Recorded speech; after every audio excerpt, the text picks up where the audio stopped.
Shalom, saudara yang dikasihi Tuhan Yesus Kristus. Selamat malam, selamat berjumpa dalam renungan pada malam hari ini. Doa dan harapan saya, saudara semua ada dalam keadaan yang baik, sehat, penuh sukacita dan berkat-berkat Tuhan. Sebelum kita mendengarkan renungan firman Tuhan, mari sama-sama kita berdoa.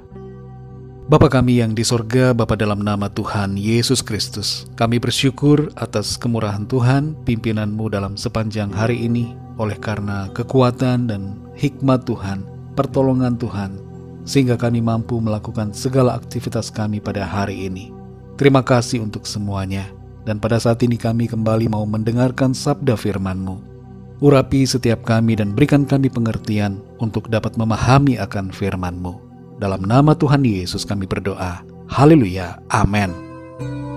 Saudara yang dikasihi Tuhan, ayat renungan kita pada saat ini terdapat dalam Ayub 42 ayat yang kedua. Tertulis demikian. Aku tahu bahwa Engkau sanggup melakukan segala sesuatu dan tidak ada rencanamu yang gagal. Saudara yang dikasihi Tuhan, ada restoran di Jakarta yang dari namanya sepertinya tidak ada hubungan dengan makanan. Ternyata restoran ini diawali dengan sebuah rencana usaha di bidang salon kecantikan. Tapi pada awalnya yang datang ke salon pada waktu itu malah banyak yang menanyakan soal makanan.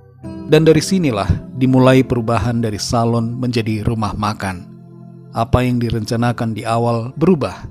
Namun justru usaha restoran inilah yang kemudian berkembang dan diberkati Tuhan. Kita bisa punya rencana dan berusaha, tapi Tuhanlah yang menentukan dan melaksanakan rencananya atas kita. Ayub sebelum mencapai momen di pasal 42 ayat yang kedua ini, sempat mengatakan sesuatu yang berbeda. Dalam Ayub 17 ayat yang ke-11 tertulis, umurku telah lalu, telah gagal rencana-rencanaku, cita-citaku. Ketika itu Ayub berfokus kepada dirinya, kepada rencana-rencananya, kepada apa yang ia inginkan terjadi dalam hidupnya. Tapi semuanya itu gagal, saudara. Penderitaan dan kegagalan yang dialami Ayub memang sungguh luar biasa. Kegagalannya mencakup banyak aspek dalam hidupnya, bertubi-tubi, dan seringkali kita pun kurang dapat memahami dengan pikiran manusiawi kita.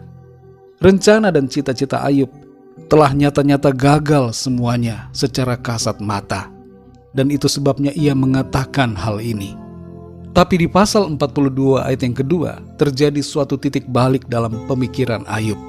Di situ ia berkata, Aku tahu bahwa Engkau sanggup melakukan segala sesuatu dan tidak ada rencanamu yang gagal.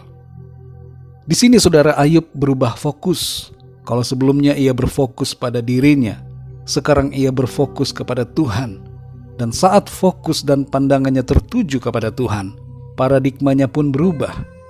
Ia menyadari bahwa Tuhan berkuasa melakukan segala sesuatu. Dan dalam hikmat Allah ia mengerti bahwa tidak ada satupun rencana Tuhan yang gagal dalam hidupnya. Saudara yang dikasihi Tuhan, kalau selama ini kita berfokus kepada diri kita, pada rencana-rencana kita sendiri, cita-cita kita, mari saat ini ubah cara kita memandang kehidupan. Arahkan pandangan kita kepada Tuhan, dan biarlah kita melihat semuanya dari sudut pandang kekekalan. Rencana dan cita-cita kita mungkin mengalami kegagalan atau pembelokan, tapi jangan kecewa saudara, apalagi putus asa. Tetaplah bersukacita dan bersemangat, karena walaupun rencana kita gagal, tapi rencana Tuhan yang baik tidak akan pernah gagal dalam hidup kita. Bila selama ini kita mengarahkan pandangan ke bawah, mari mulai arahkan pandangan ke atas. Lihat pada Tuhan yang memegang hidup kita. Memasuki tahun yang baru, mari langkahkan kaki untuk maju dan tinggalkan semua yang telah terjadi. Jangan biarkan kita terus menangisi masa lalu. Kasih Kristus yang menjadi kekuatan kita, dan kasih-Nya menjadi harapan serta kekuatan bahwa Ia akan melaksanakan rencananya yang baik bagi kita semua. Kalau ada di antara saudara yang saat ini merasa gagal, percayalah bahwa kegagalan itu bukanlah akhir dari segalanya. Titik finish belum tercapai bila rencana Tuhan belum terlaksana.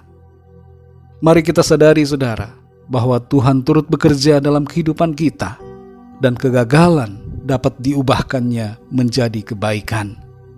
Mari kita masuki tahun yang baru dengan penuh semangat, iman dan pengharapan, sebab Tuhan tidak pernah gagal dalam mengerjakan rencananya yang indah atas kita semua. Mari kita berdoa saudara.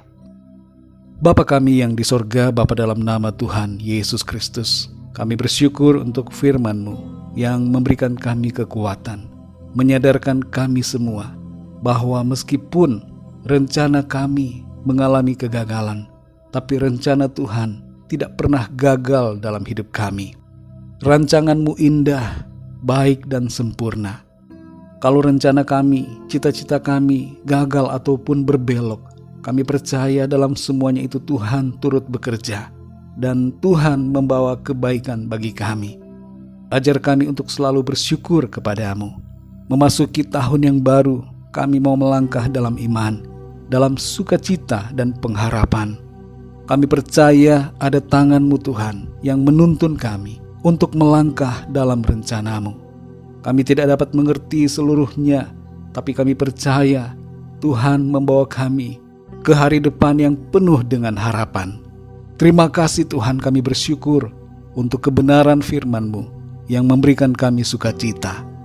Berbicaralah terus kepada kami ya Roh Kudus, dan berikan kami pengertian serta hati yang taat untuk hidup dalam kebenaran-Mu. Berkati kami di sepanjang malam ini, lindungi kami dengan kuat kuasa dan kasih-Mu Tuhan.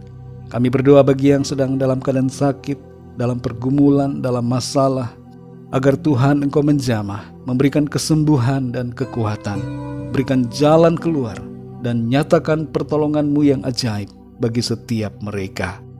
Kami percaya ada kemenangan, ada solusi di dalam Tuhan. Terima kasih Bapa. Berkat damai sejahtera dan kasih karunia Tuhan senantiasa berlimpah dalam hidup kami. Dalam nama Tuhan Yesus Kristus, Tuhan dan Juru Selamat kami berdoa dan mengucap syukur. Haleluya, amin. Puji Tuhan, saudara yang dikasihi Tuhan, saya percaya firman Tuhan menjadi berkat dan kekuatan buat saudara semua, dan Roh Kudus akan menolong saudara untuk lebih lagi memahami kebenaran firman Tuhan. Tuhan Yesus memberkati saudara semua. Selamat malam, selamat beristirahat, dan sampai jumpa dalam renungan yang berikutnya. Haleluya.